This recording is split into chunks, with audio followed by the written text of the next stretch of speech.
Welcome to today's episode of the podcast where we discuss the latest installments of a different series every show. It is Monday, September 8th, and let's start the podcast this way. Who was your favorite character on the original Office series? I like Toby. Toby was great. Toby was a funny character. He was a punching bag. And do you remember when the guy who played Toby showed up on Newsroom? Paul Lieberstein? Yes, he showed up on Newsroom to Season tell 3. everybody about the how global warming and climate change was going to destroy everything. Yeah, that and was how it like one of my already too favorite late. scenes. Yeah. And he wasn't necessarily wrong compared to where our movement as a world has gone. Like we've made some improvements, but it does not seem like we've made enough. That said, it's funny because the paper also has one of those sort of moral quandary messages behind it. It's all about how the media industry has transformed into something much more carcinogenic. I feel like that is the main difference between The Paper and The Office. Where The Office, it just felt like was a comedy, and sure, it could get dark at times. The Paper, it seems like it's selling this message about journalism. We've seen it before. We've seen it in The Wire season 5. I think that was all about paper dying. We've seen it even in like Superman and Lois, that show. I think Clark gets hired or something, and they quickly find out that the paper is struggling. Like any newspaper-based medium is not doing well. I remember a few years ago, like the problem. Okay, so to bring it back to The Office, do you remember the fire episode with Ryan? Ryan started the fire. The PETA, yeah. And so what happens downstairs is that everybody's talking about random stuff, and Michael and Ryan start talking because Michael just wants him to be his like heir apparent. And he asks him like, "What are you learning in business school that I can't teach you?" And he says, "Well, what's more important, bringing in a new client or keeping an old one? Like, what's more expensive?" Right. And Michael's answer, do you remember what it was? I thought he froze up. He did freeze up, and he's like, "I think they're both equal," or something like that. And then I think Ryan said along the equivalent of it is 10 times more expensive to bring in like a new customer, Right. which you would think would mean that brand loyalty matters. But you look at the way that subscription services from papers to especially TV, so Peacock, is set up. They always offer these huge discounts to people to get them linked up with it, but they never really grandfather people into like huge benefits. That's true. This is a long-standing feud I've had, especially with like the paper thing. It's like if they want to keep their subscribers and stuff, don't hike the prices as the time goes on, because it just makes it feel like you're screwing them over. Or these bundle packages where it's like the people that were paying for Peacock, if you're a new person, you could get like Peacock and I don't know, some other type of thing. I know, like, you know, Hulu, I will Disney. say though that Peacock is one of the least expensive. This is not we're not promoting it, but it is one of the least expensive compared to Apple and Netflix and all those other ones which have hiked prices over the last few years. So yeah. This is a mockumentary show. It's called The Paper. Everybody knows what this is. It's a mockumentary, and it takes place 12 years after the original Office ended. Right. Do you know how many episodes of The Office were made out of the 9 seasons? Okay. Well, I know there was like 24 per season, except for the first season, which had like 6. Mm-hmm. And I don't want to do the math, so just tell me. 201 episodes. All right, so they get to. Do you get any benefit after the 100? Like, obviously. Well, you hit syndication. No, but I mean, like another 100. Do you double syndicate? I don't think so. You get 2 channels where they're syndicated. My favorite fact, I think, from The Office that I learned was like the Gregory brothers. They ended up working on the finale. Those people who were doing the auto-tune stuff back on YouTube, the ones who did the Oscars with Twilight. Right, because the whole entire thing was that earlier on, like in the late 2000s, it was a big deal. Nowadays, not so much, to have like YouTubers kind of make the jump. They still did it with the debates this last time. I saw YouTube promoting that after with Joseph Gordon-Levitt, who also does a lot of YouTube stuff. Let's talk about the episode. We start off in Scranton, just like back in the day. And Bob Vance is there, Vance Refrigeration, Phyllis's husband. And he tells us that Dunder Mifflin, the paper company, is over and done. It's been bought out by Enervate, which is a Toledo-based company that sells all different types of paper supplies, from toilet paper to newspapers. And so we move from Dunder Mifflin within the first few minutes over to Toledo, Ohio, and to the Toledo Truth Teller tower building. So like there's this big old building that was built in the 60s or 70s, and it was meant to just be for like the Daily Planet, Yeah. as Ned says later on. And instead, because of the way that the media industry is dying, it's just turned into a corporation building. On the ninth floor is where you have what's remaining of the Truth Teller paper and also this Softies toilet paper company. And on the eighth floor is where you have corporate. That's where the big boss is. Marv Putman, we see him for a couple seconds. And also Ken. Ken is sort of like the Ricky Gervais character, if you want to compare this to the British office. I would agree. Yeah. And he is definitely more slimy. I Because felt like he yeah, was almost, and I'm assuming we're going to talk about Esmeralda as well. I felt like they split Michael Scott into two characters. Ken kind of being, I guess, like the brighter side, but maybe not always the like moralistic part that you were kind of talking about. nope, I completely disagree. Really? I think that Esmeralda is absolutely a villain in this series, and I think that Michael Scott cared about his employees 99% more than he cared about the company business. We saw him leave the company, I feel like, on several instances where they were trying to push things upon them. The harshest he ever got was when he had to fire someone because Jan made him fire. But when it came down to it, he would always put his employees first. So do you think that Ned is really Michael Scott? In a weird way, if you want to call Michael Scott the protagonist, there have been a lot of arguments whether or not Michael Scott was actually a super genius who was running the office the best way, but doing it in kind of like an unorthodox manner. There's a lot of reasons to think that that's not the case, but I like the theory. This show, it's different because it's giving you a mockumentary within a mockumentary.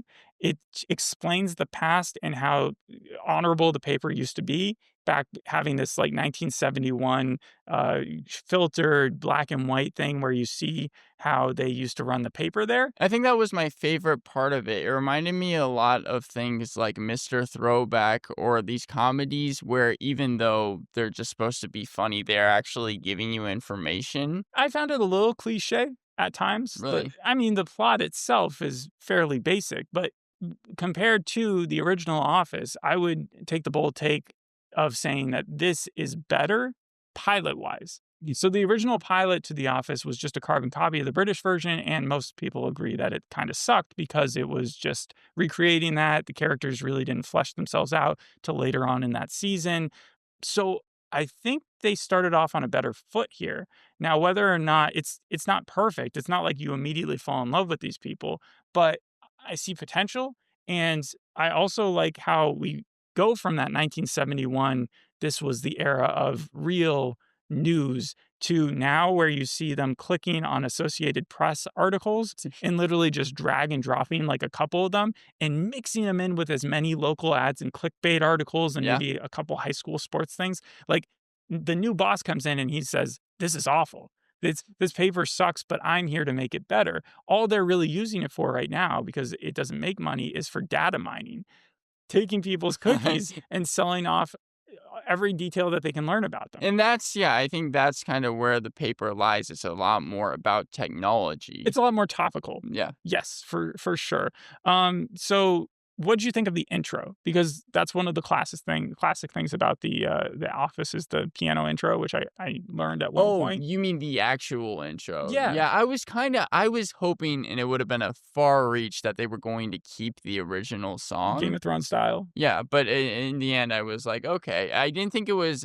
Maybe I need to watch it more, but I didn't think it was as good as The Office. It wasn't as good, but it wasn't ostentatious. It was actually pretty funny because it shows how nobody uses a newspaper to actually read the news. They Right. just use it to wrap up Wrapping food or gifts. throw things away or as like a placemat.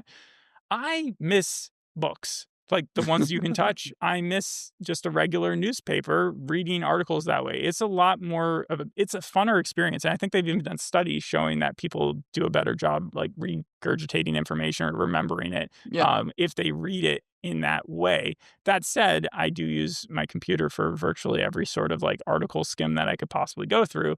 But maybe one day it'll make a comeback in some manner or form. Do you think that this series could end with the paper shutting down? It could. I mean, that would be sad, but I don't.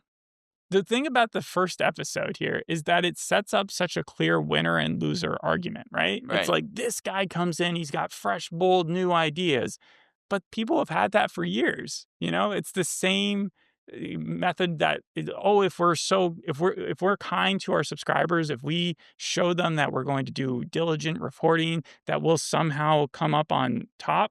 Yeah. That's not work. The reason why it's adapted and become as carcinogenic as it has is because clickbait does make money. Even when Esmeralda was like going down her article that she made about who was the celebrity, Ben Affleck, Ben and Affleck, how yeah. much he had tipped, and it ended up being $300, but she had to go through all of these different like clicks to do that, to find out.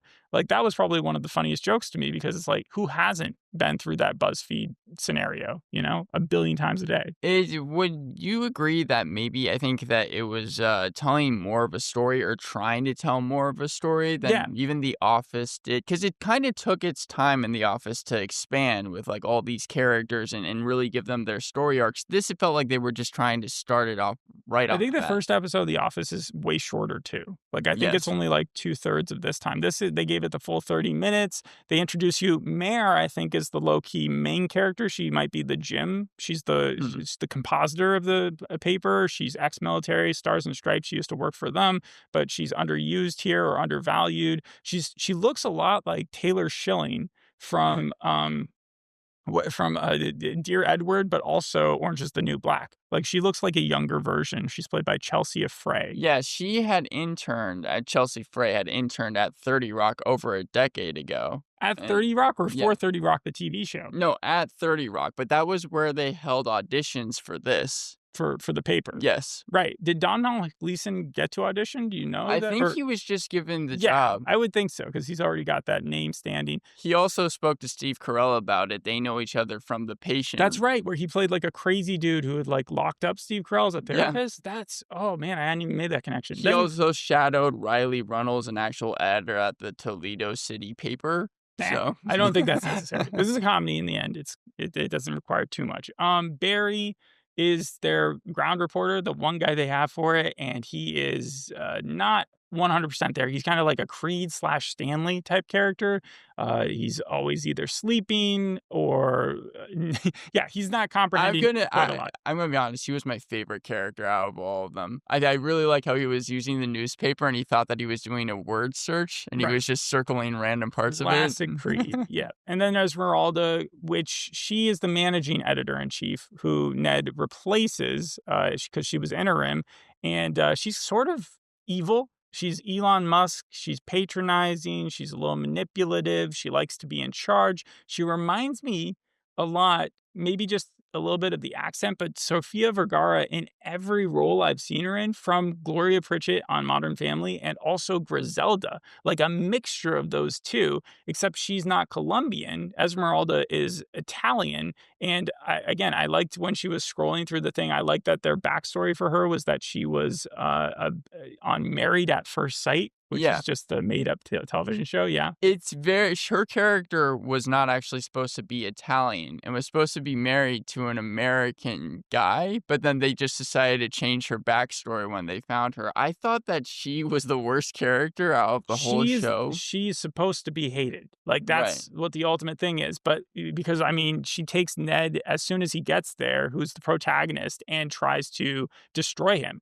My question is, after working for her as long as everybody seems to have done there, how do they trust a word she says? So she puts out a tweet saying he wasn't Me Too, but like obviously pointing at like he should have been. Right. And everybody just takes that for gospel. It doesn't make any sense. If anybody knows anything about her, then they would take it with a grain of salt.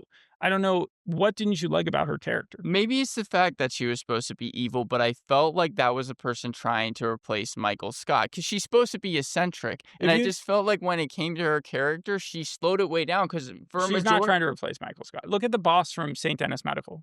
That's trying to replace Michael Scott. If you look at even the gender swap that they did in the Australian series, that's supposed to be Michael Scott. This is changing it where the boss, like Ned, isn't supposed to be John Krasinski's character.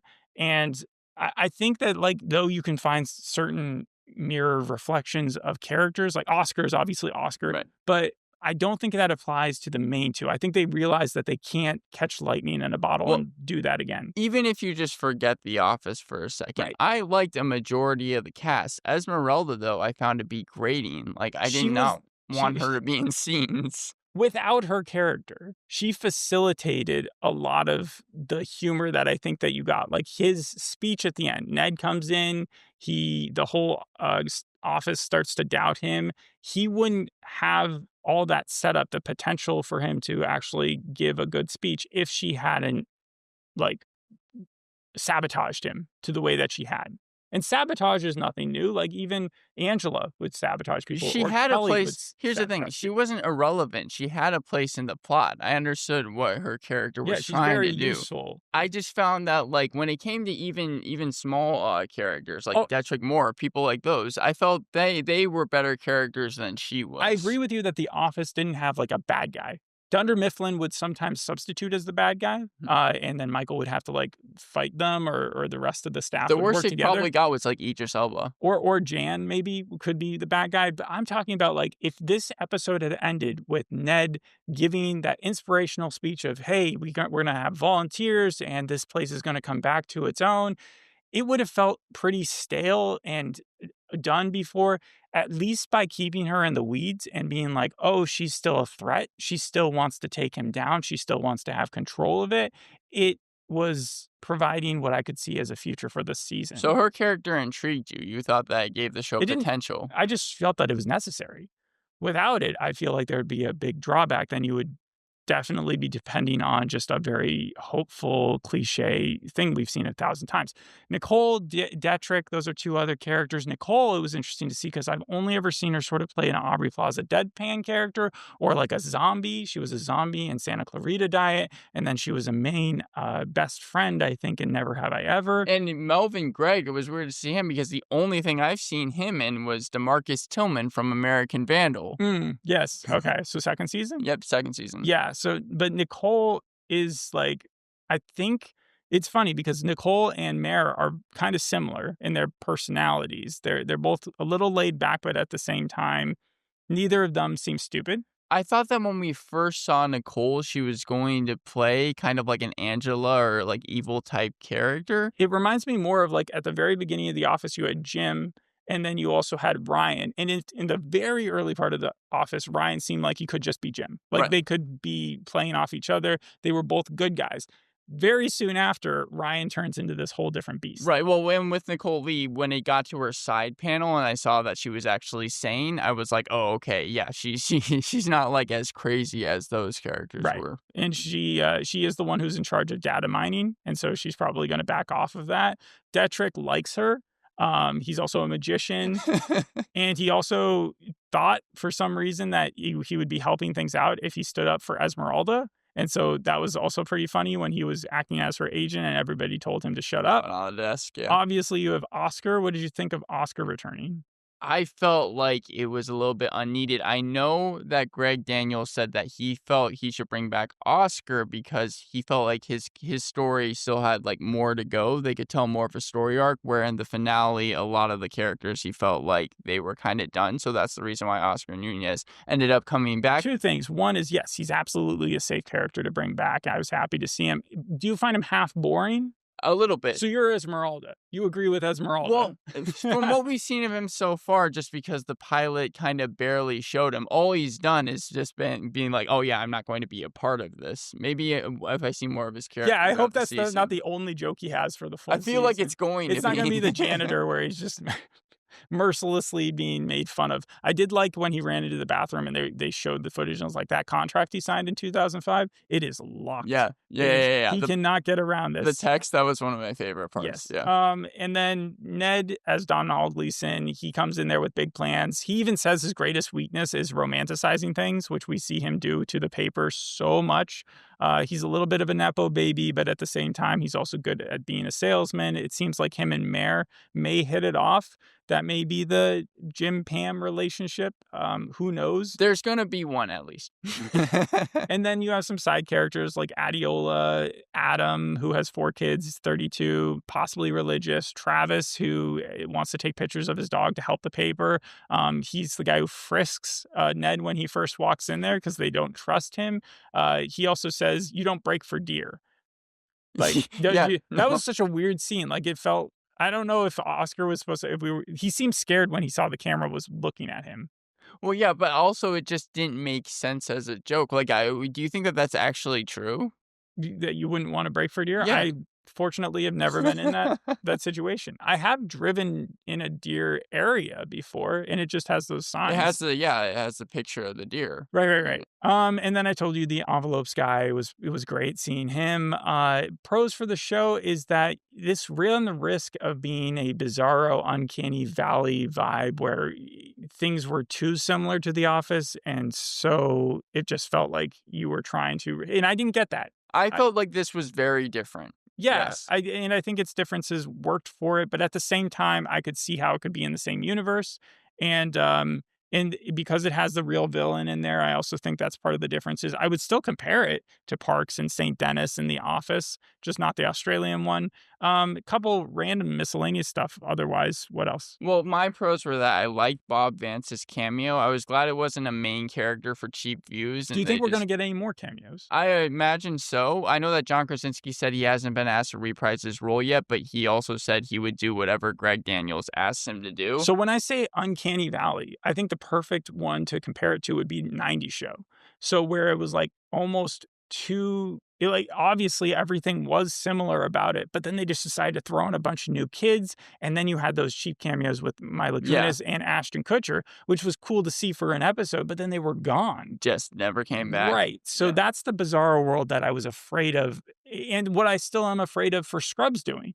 I think Scrubs could easily fall into that track because they are bringing back most or people like or something like Malcolm in the Middle. Yeah, or even sure. Friday Night Lights, because I know that Friday Night Lights I'm excited for. If they bring back Taylor Kitsch to play his original role, and then they bring back all the other Lila Garrity, like they literally have the cast playing high schoolers again at 40 years old. They do a Wet Hot American Summer style thing, and they just play it for full laughs. You know, Kyle Chandler just acts like he never left. They just retcon the last 4 years of the series. Well, no, I brought it up because I know that like Taylor Kitsch said he would come back, but he said he would only come back for one episode. I also felt like another pro for this show, like we said, it was timelier. I liked most of the characters, so those were all the pros that I had listed. Yeah, I have some miscellaneous stuff. Like the first thing we see is the telephone pole outside of the office thing. And at first I thought that was the telephone pole from the intro, but then I was like, is that actually just the pole that Jim tricks Dwight into climbing because of like the Ethernet cord that was like ran forever and ever and ever.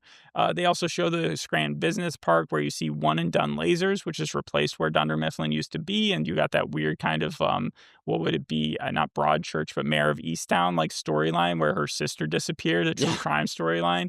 Kavala data filters. I had to look this one up, but that's been in The Office for a long time. I guess that was just an upper floor, suite 344. What did you think of the joke about the literal fire happening next door to the? That's as ridiculous as it got. And I did like when they panned out and they had showed that the fire had spread to multiple floors, not just the one from earlier. I like the Fantine reference to Les Mis. That was pretty good. But also the Peacock ads. I don't like the ads in general, but it was really weird how every time you'd pause the video, Oscar would pop up in asking if you want to watch the rest of the show. And also the AT&T ads in the middle had Craig Robinson, which I don't know if that was on purpose or not, but he would also, I think, fit if he wanted to come back. No, I think that they would allow anybody from the original series to come just back step in there. Show. I think it was only rated TV-14 for language because of what Oscar was saying at the end. I liked it. I liked how at the end they didn't even care that he was saying this stuff. Like they would use the bleep sounds, but they weren't even bleeping out the bad words. Yeah, they did Areola once and not the second time. This also probably isn't good for the other spinoff that they had been working on. Not they, but like Leslie David Baker, the guy who played Stanley, had wanted to do this Uncle Stan thing for a while. apparently, it's weird because he's still acting, but this was going to be like some sort of just internet thing that he made, and with the limited rights that he has to Stanley Hudson. The only thing I've ever seen him do outside of The Office is the To Be Simple video. No, he was in the Aquafina movie. He played the one with John Cena where he protected her as like a Oh, the popcorn Amazon attendant. Prime thing. Yeah, Yeah, yeah, yeah, yeah. yeah. So then also the last point I'll make about this TV series, it's kind of done like a low-key gender swap, where in the Australian series, it was so obvious that the boss was just, but in this, it's like the main four characters of The Office were Michael, Jim, Dwight, and Pam. Yeah. You know, everybody else was elevated over time, but those were probably the main four. In this, it feels like the main four are Mare, Esmeralda, Ned, and Nicole. So Uh-huh. instead of 3 dudes and 1 girl, it's 3 girls and 1 dude. You see what I'm saying? Yeah. So it's not like carbon exact copy versions of each other, but it definitely feels like that's what they've chosen to do. I didn't even catch that. Which Yeah. is fine. My conclusion and my ultimate rating for the show is I am going to give the pilot an 8.5 An out of 10. 8.5. Yeah, I really enjoyed it. Wow. It is contrived, sure, and the cast is going to take a little while to get together, but I enjoyed it to the point where I'm probably just going to watch the rest of the season. I know it's already been renewed for another season. Right. And It I was know renewed the day before it there's came out. probably a good segment of Office fans out there who are never going to like this. Wow, an 8.5. So could it end up on your best of list? As a pilot, sure, maybe. Who knows? Mindy Kaling said that she loved the pilot and Yeah. thought it was so great. It Cool. has an 84% on Rotten Tomatoes. And you know, I'm a big Velma fan. Like me, 73% audience score, 6.9 on IMDb. IndieWire gave the show an A. Again, all 10 episodes are out, which was kind of like a Smiling Friends situation where it was a last-minute decision to release all the episodes. I just find it interesting, though, with things like Phineas and Ferb, Dexter, King of the Hill, Suits. They have returned in some form this year, and it feels like shows that either had long hiatuses or ended in the late 2000s and early 2010s have come back with a vengeance in 2025. Prequels and sequels, yeah, there's a good number of rebranding of the same stuff that works. Same story that we could see every year. I wonder how much do you think that the Netflix bump from 2020 is the main reason why The Office came back? Because it was the most watched show on Netflix and had like 57 billion minutes or something. I think when Peacock got the rights back to it, they were like, we need to do something to franchise this as much as possible. And absolutely. And I know that Michael Coleman. Corleone. Michael Coleman, he co-created the show. He worked on Nathan For You. He also did Weekend Update. And That would be, I think Nathan For You or Nathan Fielder would make an excellent not cameo, but like one episode run with just his where he like deadpanness. tries, he runs another office. He would be perfect in this setting, I think. Yeah, no, ever since I saw the finale of, what was his other show? The Rehearsal. No, not The Rehearsal, the other show. That he did. You're talking about The Curse. Yes, The Curse. I'm like, I want to see more of this. The last thing I'll say is that Greg Daniels has made it clear this is not a reboot. He is not trying to reboot The Office. This is supposed to kind of be its own thing. That's what he has to say. Yes. All right, thanks for listening. I guess that'll be it for now. We'll see you on the next episode. Bye. Bye.